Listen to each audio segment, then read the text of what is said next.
Bienvenido a tu iglesia Chipre en casa. Bueno chicos, hola a todos, buenas noches, qué alegría, como decía Marcos, pues volver a estar acá en casa, en nuestra amada iglesia, y qué privilegio es poder compartir la palabra del Señor en esta noche con ustedes. Me pasó algo muy curioso esta semana, bueno, más bien en la preparación de este mensaje, y es que Dios me dio como 50 mensajes y me los cambiaba cada rato. Yo los cambiaba, yo no sé cómo fue ese cuento, pero el caso fue que al final pude entender que era una palabra dada por Dios, no solo para mi vida, porque habló a mi vida, sino que también para la vida de ustedes que están aquí en esta noche y los que ven la transmisión. Antes de comenzar, quiero que hagamos un pequeño ejercicio. Agus, colabórame, por favor. Y necesito un voluntario o voluntaria. Por supuesto, ven. Entonces, yo te voy a entregar, yo no sé si esto se ve en transmisión, pero bailas. Gracias, Agus. Ok, no te voy a poner distancia, o sea, ponte más o menos por acá. Tienes 3 dardos, y si se los puedes mostrar a los chicos, tiene 3 dardos, y yo quiero que arroje los 3 dardos, a ver cuál dan el blanco. ¿Listo? Sí, el blanco es el 200, que no es blanco. Muy bien.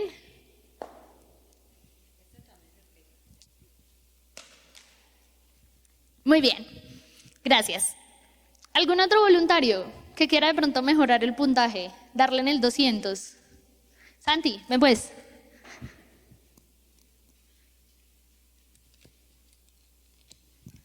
Lo mismo, tienes 3 oportunidades. ¿Cuál de los 3 te dan el 200? Pues, o sea, no te pegues, pero pues no hay distancia.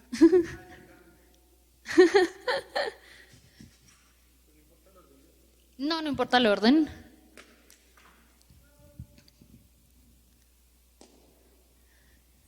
Casito. Muy bien. ¿Un último voluntario? Adelis. Sí. Igual, 3 oportunidades. A ver, ¿quién le dan el 200? Muy bien. Ok, se dio por allá arriba. Muy bien, listo. Quiero que mantengamos esto en mente, ¿listo? Porque lo que acabamos de ver es muy importante para el mensaje del día de hoy. Vamos a leer Efesios 4, del 1 al 3.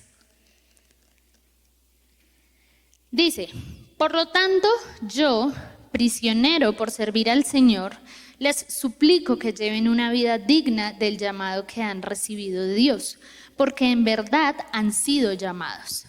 Sean siempre humildes y amables, sean pacientes unos con otros y tolérense las faltas por amor. Hagan todo lo posible por mantenerse unidos en el Espíritu y enlazados mediante la paz. Y quiero que recordemos entre todos, porque yo sé que aquí varios sabemos. ¿Quién escribe la carta a los Efesios? Muy bien, Pablo. Pablo es quien escribe esta carta y se dirige a la iglesia, se dirige a los creyentes, porque en el primer versículo lo vemos, dice: por lo tanto, yo, prisionero por servir al Señor. ¿En qué estado estaba Pablo cuando escribe esta carta? Muy bien. Él estaba preso, ¿sí? Él literalmente estaba preso por predicar el evangelio. Y él mismo dice: yo, prisionero por servir al Señor, les suplico que lleven una vida digna del llamado que han recibido de Dios. Ahora yo les pregunto, ¿esto es un objeto digno de ser llamado un dardo? Sí. ¿Esto es un objeto digno de ser llamado un dardo? No. Esto tendrá otra función, pero un dardo no es. Y nos dimos cuenta, porque por más que le dieron las 3 veces a la diana, no se quedaba en el blanco, ¿sí? Entonces, aquí Pablo nos habla de una vida digna del llamado que hemos recibido, pero aquí nos surge una incógnita. ¿Cómo sé si tengo un llamado o un propósito? Yo no sé si ustedes se lo han preguntado, yo me lo he preguntado y es de las cosas más berracas por solucionar o por responder. Porque uno no puede decirse, no, si es que yo tengo llamado de apóstol. ¿Qué me sustenta eso? Es muy complejo pensar en ese tipo de cosas porque no todos recibimos los llamados como Pablo. Pablo recibió su llamado de una manera muy específica, ¿sí? Él fue llamado por Cristo de una manera muy específica, así como muchas otras personas, pero hay otras personas que no recibimos el llamado tan específicamente. Pero entonces quiero que respondamos esta incógnita en los siguientes pasajes. Vamos a Isaías 49, versículo 1 y 2. Dice: escúchenme todos ustedes en tierras lejanas, presten atención, ustedes que están muy lejos. El Señor me llamó desde antes de que naciera, desde el seno de mi madre me llamó por mi nombre. Hizo que mis palabras de juicio fueran tan filosas como una espada. Me ha escondido bajo la sombra de su mano. Soy como una flecha afilada en su aljaba. Y qué bello es leer que el Señor nos ha llamado desde antes de nuestro nacimiento. Dios ha preparado esto, o más bien, el creador de esto, quien sea que se haya inventado esto, lo preparó específicamente para que esta punta se quedara allí pegada, dado que no es una flecha, pues, como tal. Esto por allí no pasó. Ni por asomo se parece o cumple las mismas funciones. Entonces, con este versículo podemos decir que Dios es quien da nuestro llamado y nos ha escogido desde antes de nuestro nacimiento, ¿sí? Por ende, podemos asegurar que todos tenemos un llamado. Dios es quien nos prepara, ¿sí? Dios es quien protege y cuida el proceso de nuestro llamado. ¿Qué pasa si hagamos de cuenta que este dardo es de madera, como una flecha normal? ¿Qué pasa si yo este pedazo de madera se lo entrego a un músico? ¿Qué va a hacer el músico con eso? A lo sumo hará un tambor y eso. Y no hablo porque el músico no sepa eso, sino pues porque es músico. Si yo al músico le entrego una guitarra, ahí sí me responde, ¿cierto? ¿Me estoy haciendo entender? Listo. Pero ¿qué pasa si yo el trozo de madera o el palo de madera se lo entrego a una persona que se especialice en hacer de este tipo de armas? ¿Qué va a hacer? Él va a hacer la flecha, la va a preparar, la va a pulir, le va a cortar aquí, le va a hacer las alas para que le den el vuelo, le va a hacer la punta, la va a afilar, porque esto tiene punta, ¿o no? Es más, yo le puedo sacar la punta al lapicero. Si lo tiro, ¿va a pegar? No, no es la misma punta. No es lo mismo que yo tire esto a que yo tire algo que ha estado preparado previamente, ¿sí? Y esto que nos enseña no es lo mismo que yo deje o me prepare en otras manos que no sean las del Creador. Es únicamente Dios el que da la preparación, ¿sí? Porque Dios es aquel que da la creación a la flecha. En este caso somos nosotros esas flechas. Y además de eso, no solo la creación, sino la punta afilada. Porque si vemos una flecha de verdad, la punta es afilada para poder atravesar los árboles o para poder atravesar al animal si es de caza, ¿sí? Entonces, con esto no solo entendemos que hemos sido llamados desde antes de nuestro nacimiento, sino que además de eso no fue que nos llamaron y nos dejaron ahí a la deriva. No, Dios no hace ese tipo de cosas. Dios nos prepara y nos guía en el camino y nos va afilando esa punta de flecha para que podamos ser propositivos, ¿de acuerdo?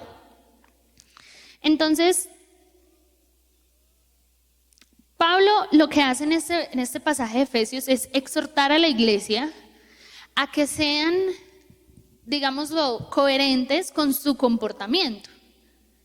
Pablo les dice, si me puedes colocar Efesios otra vez. Ya me perdí. Sí. Les suplico que lleven una vida digna del llamado que han recibido de Dios. Eso quiere decir que, o más bien en palabras de hoy en día, quiere decir que debemos de llevar una vida conforme o coherente a nuestro llamado, ¿sí? Que no puedo pretender, y quiero que ustedes me lo respondan, ¿qué tan coherente es que yo les diga, tira y quede en el blanco, y que yo les pase esto? Pues la cara de los tres fue como, este también, sí, este también. Porque no es nada coherente, porque no es algo digno de ser llamado un dardo. Ahora, yo no puedo decir que yo soy llamada hija de Dios y llevar una vida como si yo fuera este pequeño lapicero. Pongamos un ejemplo. Yo no puedo decir que soy hija de Dios y, un ejemplo poco exagerado, y, por ejemplo, deshonrar a mis padres, de la forma en la que sea, pero deshonrarlos, sabiendo que cuál es uno de los 10 mandamientos principales y pues de los 10 mandamientos que nos dio Dios: honra a tu padre y a tu madre. Por ende, si yo sé que mi llamado es ser hija de Dios, pues debo de ser coherente y debo de honrar, ¿sí? Nadie dice que es que Pablo dijera que es que debemos ser perfectos. Lo dijo Marquitos ahorita, le dijo, no debemos de ser perfectos porque no lo somos, ¿sí? Pero debemos de ser coherentes, ¿sí? Esa es la palabra hoy en día. Ahora, ¿qué nos dice el versículo 2? Sean siempre humildes y amables, sean pacientes unos con otros y tolérense las faltas por amor. Entonces aquí Pablo nos está exhortando a varias cosas. La primera es la humildad ante la excelencia, tanto propia como ajena.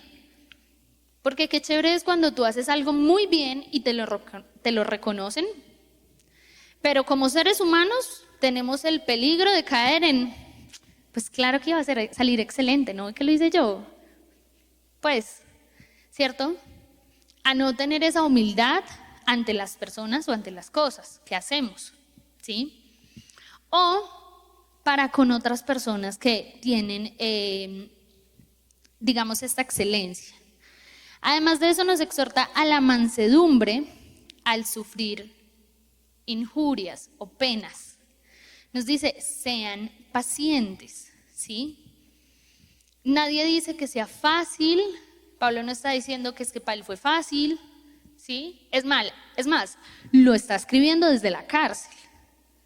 Y algo que a mí siempre me ha gustado pensar es que las cárceles de la época de Pablo no son las cárceles que tenemos ahorita, con colchón, cobija, baño, comida, tres comidas al día, ¿cierto? Yo no digo que sea fácil estar en una cárcel hoy en día, no lo está y debe ser muy complejo. Pero yo me pongo a imaginarme en la situación de Pablo en una cárcel tal vez llena de desechos, sucia, oscura, con mal olor, no sé, como que pensar en decir, seamos pacientes en este tipo de situaciones, pues no es como lo más, uno diría, es que no es coherente, no es, ¿qué está hablando? Pero aún así, Dios nos habla a través de Pablo, porque permitió que Pablo viviera esta experiencia para nosotros poder entender que imposible no es. Tal vez no pasemos por una cárcel como pasó Pablo, pero imposible no es ser mansos, ser pacientes, ser tranquilos en medio de las dificultades. Nos invita, además de eso, a la paciencia ante las provocaciones, ¿sí? Y esto fue algo ha sido algo que ha llamado mucho mi atención en este tiempo, porque yo no sé aquí cuántos tengan hermanos. Yo tengo 5 hermanos mayores y de los 5 hay 2 que son felices provocándome, porque saben que yo me mando mi mal temperamento en ciertas ocasiones y me provocan muchas veces.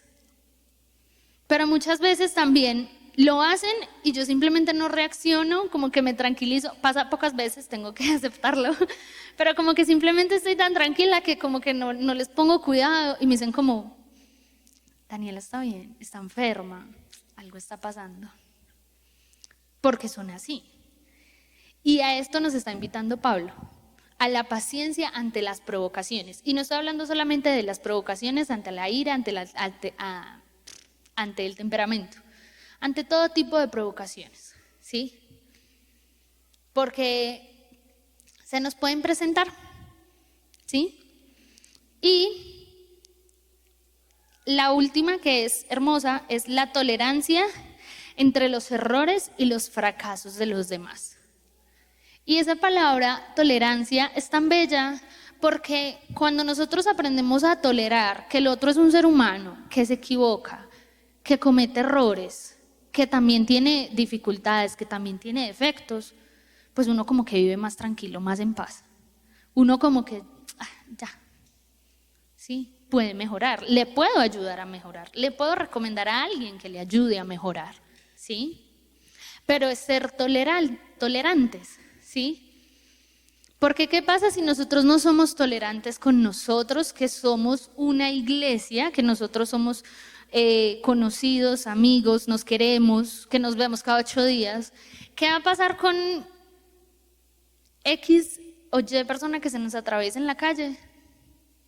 Pues mucho menos, mucho menos. Y es una invitación que Pablo nos hace porque él tuvo que tolerar a muchas personas, con errores y con defectos, que nos muestra cómo es posible dejar eso en manos de Dios, porque nadie dice que Pablo lo haya hecho solo, ¿sí? Y esto nos lleva nuevamente a Isaías. Veamos el versículo 3 y 4. Dice, Él me dijo, Israel, tú eres mi siervo y me traerás gloria. Yo respondí, pero mi labor parece tan inútil, he gastado mis fuerzas en vano y sin ningún propósito. No obstante, lo dejo todo en manos del Señor. Confiaré en que Dios me recompense.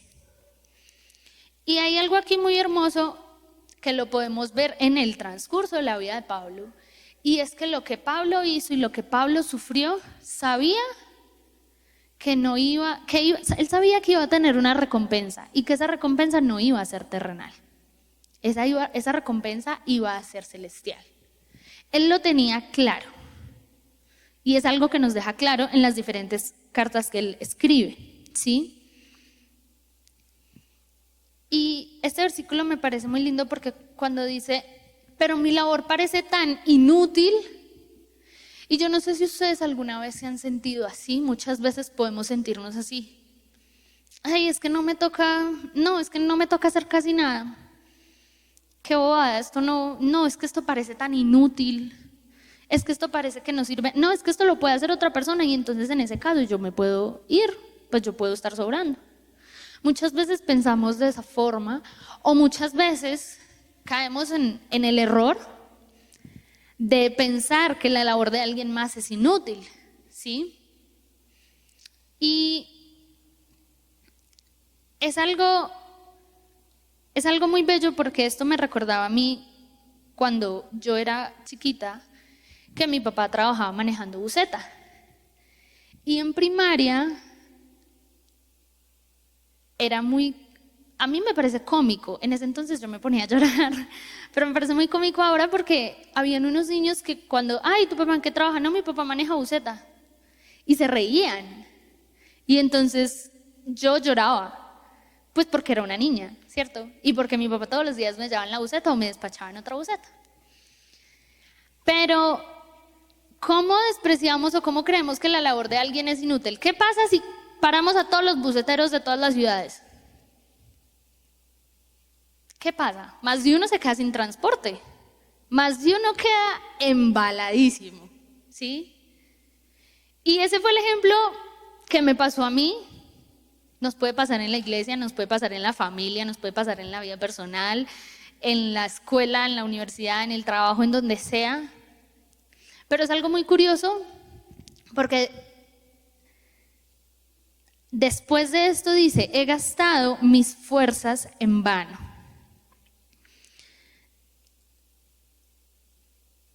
Pongamos un ejemplo. Supongamos que yo soy así bien terquita y yo digo que esto es un dardo y yo me pongo ahí a tirarlo y a tirarlo y a tirarlo y a tirarlo y a tirarlo. ¿Qué va a pasar después de media hora que yo esté tirando este lapicero? Voy a estar cansadísima. O sea, ya tiré toda mi energía en intentar clavar este lapicero en esa vaina. ¿Lo logré? No. Porque puse mis esfuerzos en el propósito equivocado. Si yo pongo mis esfuerzos en darle al 200 con ahí sí lo voy a lograr.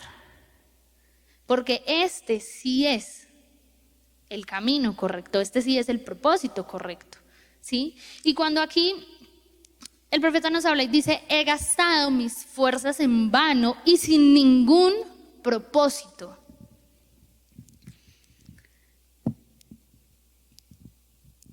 Esto me hacía pensar, chicos, que no podemos desgastarnos en un espejismo, no podemos desgastarnos en un oasis falso. Reconocemos el oasis, ¿sí? Ese que cuando uno está en la mitad del desierto, uno ve y uno dice, no voy a correr para llegar allá, y llegamos y seco. ¿Cómo llegó uno? Pues más cansado de lo que ya estaba, con más sed de la que ya estaba. Chicos, cuando nosotros estamos alineados con Dios, cuando nosotros comprendemos que es Dios el que nos ha llamado, que es Dios el que nos ha formado para ese llamado, no malgastamos fuerzas en propósitos erróneos. No, es que yo sé que mi propósito, ¿cómo es que se llama eso? Es ser piloto de avión, cuando ni me gustan los aviones. Pero yo me enfrasco en que ese es mi propósito y lo estudio y pago la carrera e intento hacer las prácticas, pero al final no me van a pasar porque ustedes se imaginan un piloto con miedo a las alturas. No, y si es que no se suba nadie. ¿Y qué va a pasar? Patitas a la calle. Todos mis esfuerzos, con esfuerzos, aclaro, esfuerzos físicos, mentales, espirituales, psicológicos, pues emocionales, económicos, todos esos esfuerzos fueron en vano. ¿Por qué? Porque no estoy alineada con el llamado y con el propósito de aquel que me creó, de aquel que me llamó, ¿sí? Y esto también nos lleva a confiar que nuestra recompensa es ver cómo Dios es exaltado, ¿sí? No hay mayor recompensa. Pueden ofrecer el dinero que ofrezcan o pueden ofrecer, no sé, la comida que ofrezcan o la ropa que ofrezcan, yo qué sé, pónganlo ustedes en sus cabecitas. Pero no hay precio que se compare con ver cómo una persona que no conocía de Dios, ahora exalta el nombre del Señor. Porque ese es el llamado, ¿sí? Vamos a Efesios 4:3. Dice, Hagan todo lo posible por mantenerse unidos en el Espíritu y enlazados mediante la paz. Entonces, como iglesia, de pronto esta pregunta es muy ambigua, pero de igual forma la voy a hacer. Como iglesia, ¿qué somos? Bien, no fue tan ambigua. Como iglesia somos el cuerpo de Cristo. Y es una palabra que pues tal vez ya hemos escuchado unos, otros tal vez no, pero cierto que nos dicen, ay, uno nunca ve una manito por ahí andando sola. No, pues obvio no, necesita un cuerpo, ¿cierto? O un pie, o un no sé qué, ¿cierto? O un ojo, mentira, no, uno, ¿cierto? Pero uno no ve por ahí una parte del cuerpo pues ahí andando sola. No, el cuerpo está todo junto, ¿sí? Entonces, como iglesia tenemos una unidad. ¿Al ser qué? El cuerpo de Cristo. Y es lo que Pablo nos habla aquí. Entonces, ¿qué es lo que sigue ahora? Nos corresponde a nosotros mantener esa unidad. Es nuestra responsabilidad, ¿sí? Porque, y voy a poner un ejemplo con una vaca, ¿sí? Y me disculpo si alguien aquí es vegetariano. La vaca, y me lo preguntó un norteamericano, me dijo, ¿ustedes por qué hacen los chorizos en la tripa del cerdo? Y yo, porque es que nosotros nos comemos todo. Uno aquí en Colombia no desperdicia nada. Y en estos días yo me levanté y vi una coca que estaba encima de la cocina. Cuando miré, había como un cerebro ahí. Y yo, la verdad fue muy impactante. Y mi mamá me dijo que eran riñones. Riñones de vaca, ok. ¿Sí puede haber un riñoncito suelto? Claro. Pero para que ese riñón estuviera por ahí suelto, ¿qué había que hacer? ¿Ah? Despedazarlo. Cortarlo, iba a decir yo, pero cortarlo, ¿cierto? Primero se tuvo que abrir, tras, se tienen que cortar. O sea que en la iglesia puede haber un miembro que se corte y se vaya. Sí. Pero es nuestra responsabilidad, la de todos. Aquí no dice, es responsabilidad del pastor, es responsabilidad del líder, es responsabilidad de no sé quién. No, Pablo nos dice, es nuestra responsabilidad, porque dice, hagan todo lo posible, lo que esté a su alcance, lo que esté en sus manos, para mantenerse unidos, ¿sí? Evitar todo lo que de palabra u obra pueda romper y separar ese miembro. Si uno lo puede evitar, pues esa es mi responsabilidad, ¿cierto? Y nos dice, en el Espíritu y enlazados mediante la paz. En esta parte, también como cuerpo, podemos ver cómo estamos entrelazados los unos con los otros, ¿cierto? Y pongamos de ejemplo un ministerio de alabanza X, ¿sí? Hay un pianista, pero tal vez el pianista no sabe cantar, pero entonces hay una cantante. Ok, la cantante no sabe absolutamente nada de tocar la guitarra. Entonces está una persona que es guitarrista. Y entonces esta persona no tiene ni idea de cómo darle, ni siquiera sabe cómo se llama esta cosa. Pero entonces hay un baterista.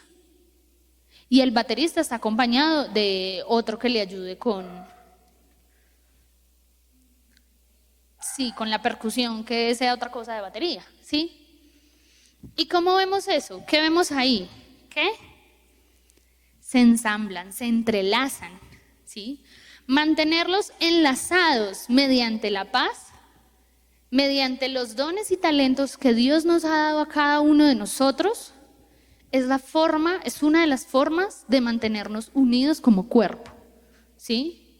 Porque si yo sé que esta persona es buena para esto, pues podemos ayudarnos, ya que yo no soy buena para eso, ¿sí?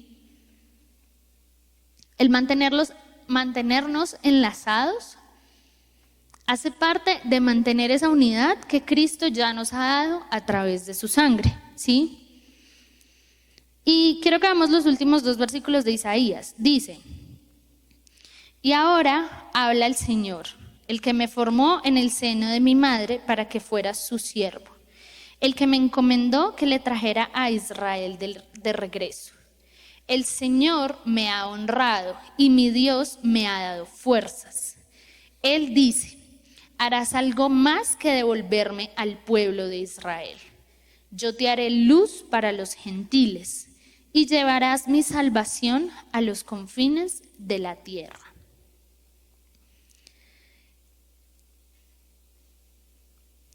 Es muy importante, chicos, saber o tener siempre presente quién es el que nos encomienda nuestro llamado. Porque asimismo se nos es revelada la naturaleza de nuestro llamado y también de eso la ruta del mismo llamado. Si yo sé que Dios a mí me hizo un llamado especial y que fue Dios el que me lo hizo, yo sé que el camino para cumplir esa ruta no va a estar metida en una discoteca. Yo eso lo tengo muy claro. ¿Pero por qué? Porque tengo claro quién me llamó. Porque tengo claro quién fue el que desde antes de mi nacimiento puso ese propósito en mi vida. Porque si yo no tengo ni la menor idea, pues voy a hacer este lapicero, dañándome la punta y dándole a la pared y dándole, y hasta que ya no hay más. Y después, todos esos esfuerzos en ceros, ¿sí? En el versículo 5 dice: el Señor me ha honrado y mi Dios me ha dado fuerza. Y cuando nosotros confiamos, los versículos anteriores dice: malgasté mis fuerzas en vano, pero ¿haciendo qué? Buscando un propósito erróneo. Eso quiere decir que cuando yo puedo entregarle mi propósito a Dios y estoy encaminada en eso, Él mismo es quien me da las fuerzas para continuar ese propósito. Porque puedo arriesgarme a decir que sin nada de esfuerzo, esto se queda ahí pegado. Pero porque para esto fue creado. Y el día que este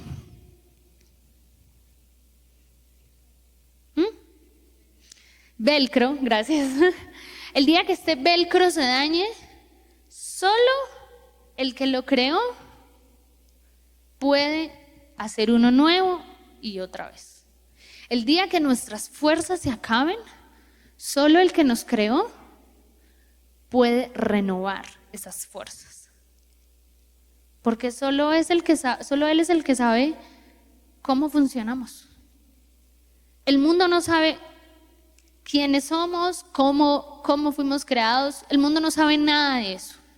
Por eso el mundo ofrece cualquier cantidad de cosas para intentar restablecer esas fuerzas. ¿Se logra el objetivo? No, para nada. Es más, lo único que se hace es dañar. ¿Qué pasa si yo cojo este lapicero y lo rompo aquí arriba y le pongo un filito de un bisturí? ¿Se queda clavado? Tal vez sí, tal vez no. ¿A qué precio? ¿Cómo quedó el lapicero después de que yo lo abrí, le saqué todo lo de por dentro y le metí un bisturí, una pincita, pues, no, ¿cómo decirle? Una flechita, pues, ahí a la fuerza? Queda destruido, queda inservible, porque el objetivo de esto, ¿cuál es? Escribir. Puedo escribir con un lapicero ya dañado, ya lastimado. No se puede. El mundo va a inventarse cualquier cantidad de cosas para hacernos creer que esas son las fuerzas que necesitamos, para hacernos creer que ese es el propósito que tenemos. Cuando definitivamente el único que conoce nuestro propósito es nuestro Creador.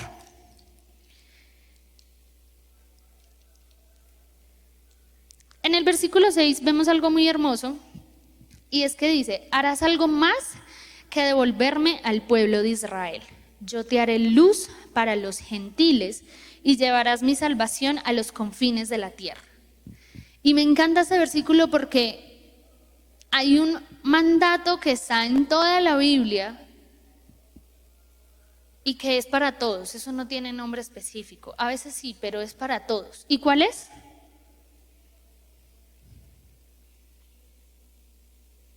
Predicad el evangelio. Y cuando dice, como dijo Cami muy bien, id y predicad. Id y haced discípulos. Cuando aquí nos hablan de gentiles, nos están hablando de las personas que no eran judías. Que en este caso, en estos tiempos, el que no fuera judío no era salvo, ¿cierto?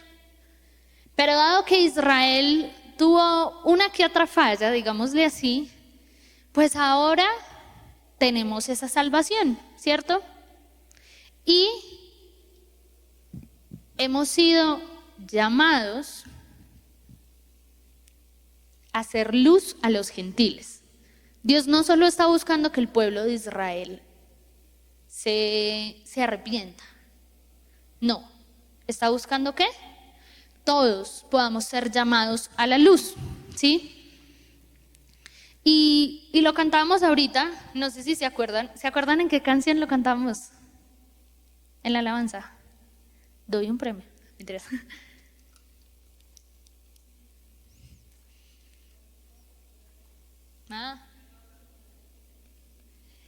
Cantábamos ahorita acerca de esto, acerca de este versículo: harás algo más que devolverme al pueblo de Israel, yo te haré luz para los gentiles y llevarás mi salvación a los confines de la tierra. En una de las canciones que cantamos ahora.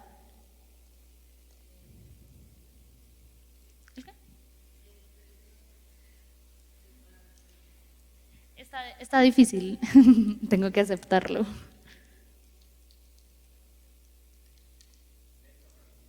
No, pues.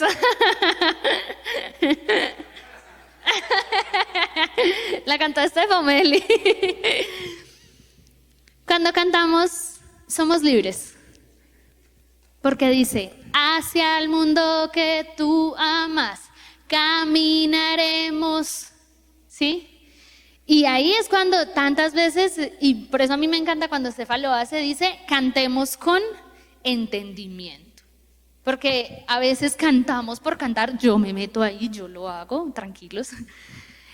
Pero miren lo que estamos cantando: hacia el mundo que tú amas, nosotros caminaremos. ¿Por qué? Porque ese es el mandato que tenemos, ese es el llamado que tenemos. ¿Sí? Y veamos, quiero, digamos, ir finalizando con esto. Hechos 13, capítulo 13, versículo 47. Pues el Señor nos dio este mandato cuando dijo: yo te he hecho luz para los gentiles, a fin de llevar salvación a los rincones más lejanos de la tierra. Cuando nosotros conocemos de Cristo, cuando nosotros aceptamos a Jesús como nuestro Señor y Salvación y Salvador, ¿qué pasa? Él habita en nosotros, ¿cierto? Qué hermoso es saber que Él habita en nosotros. Y si Él, que es luz, habita en nosotros, nosotros pasamos a ser ¿qué?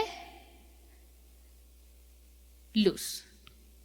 Hay un dicho muy, muy viejo, creo que ya es, que dice: las personas no leen la Biblia, las personas, God, la vida soy yo entonces, leen a los cristianos. Porque cuando Dios habita en cada uno de nosotros, tú y yo pasamos a ser esa luz que hay en el mundo. Si yo estoy en un salón de clases de la universidad donde nadie es creyente, solamente yo, ¿quién es el bombillito de esa habitación? Yo soy la persona que lleva la luz, porque la luz no es propia, no es que, es que yo brillo con luz propia, no.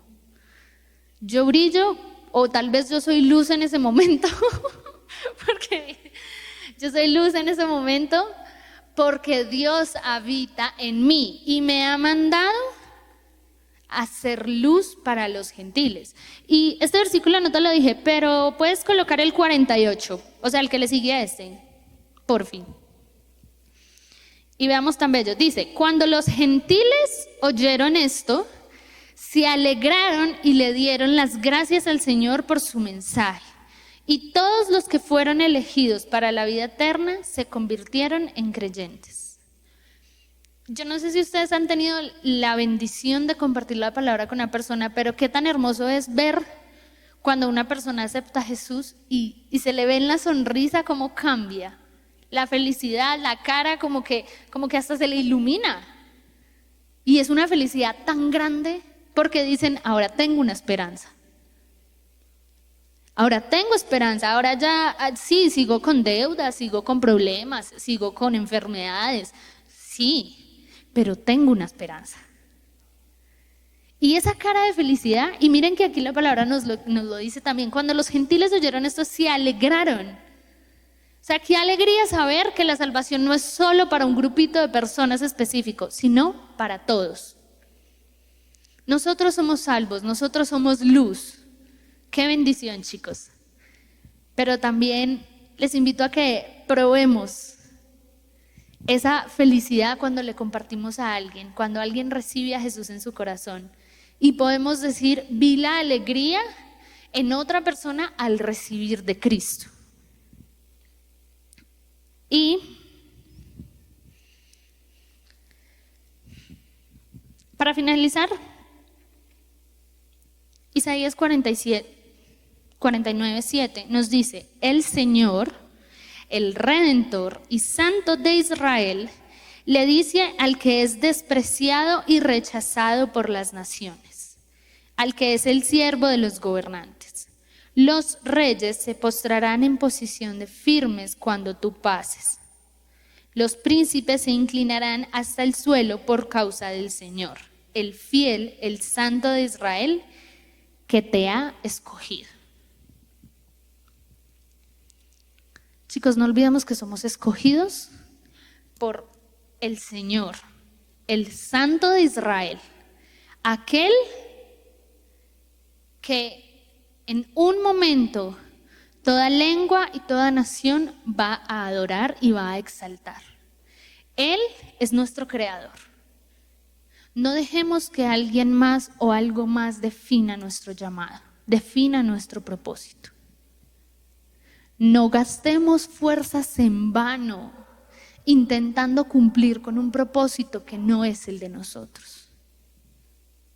Que podamos decirle a Dios, quiero hacer tu voluntad.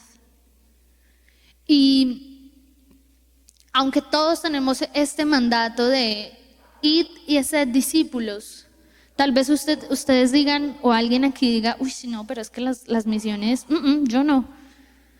Pero aquí yo no te estoy hablando del ministerio de misiones, yo te estoy hablando del llamado que Dios ha dado para tu vida. Y quiero que podamos, bueno, no sé si decirles que cierran los ojos porque creo que hay video, pero quiero que podamos escuchar una canción y que si podemos cantar con ese entendimiento, que se haga tu voluntad, que tú cumplas tu voluntad. Y muchachos, eso, y no lo digo como para que lo hagan acá, lo digo porque eso quebranta el alma, el corazón, el cuerpo. Cuando tú dices, no quiero hacer mi voluntad, no me quiero forzar a hacer algo que no soy, quiero que tú me digas qué es lo que soy, para qué es lo que sirvo. Eso, chicos, no, a veces duele, la gran mayoría de veces duele, pero es necesario, porque si no, vamos a terminar muy lastimados. Hoy te entregamos todo, Señor. Hoy yo te invito a que tú puedas, allí donde estás, decirle a tu Padre, no quiero nada sin ti. No quiero nada si no es cumplir tu voluntad. No quiero desgastar mis fuerzas. No quiero dañar tu diseño, dañar tu propósito. Hoy, Señor, Pedimos que tú nos inundes con tu Espíritu Santo, Padre, para poder cumplir de la forma correcta con el propósito que tú nos has dado, Señor. Habla a cada uno de los que estamos aquí, Señor. Quebranta corazón, Señor. Da visiones, Padre. Da palabra a aquel que lo necesite en esta noche, Señor. Hoy yo te ruego que tú sigas confirmando ese camino, ese que paso a paso debemos de seguir. Ayúdanos, Señor, a seguir de tu mano. No queremos nada más que no sea tu voluntad. Nada más nos va a llenar, nos va a satisfacer. No necesitamos nada más. En esta noche necesitamos tu presencia, Señor. Y como lo cantábamos más temprano, necesitamos de esa unción especial que hay en este lugar. Necesitamos de esa unción especial del Espíritu Santo derramada sobre nosotros. Mucho más de ti anhelamos, Señor. Y sabemos que tú escuchas nuestro clamor, que tú respondes y que así como empezaste la buena obra, Señor, tú eres fiel y justo para terminarla en cada uno de nosotros. Gracias, Padre, por las cosas que has hablado en esta noche en nuestra vida. Y yo te pido en esta noche que seas tú, Espíritu Santo, el que haga que estas palabras queden guardadas en nuestro corazón, en nuestra mente, y que puedan pasar a las acciones. Ayúdanos, Señor, a que no seamos oidores, sino hacedores de la palabra, que podamos hacer lo que escuchamos, Dios. Gracias, Padre, por esta noche tan maravillosa en nuestra iglesia. Te damos muchas gracias en el nombre de Jesús. Amén. ¿Qué tal si levantamos un fuerte aplauso para nuestro Señor?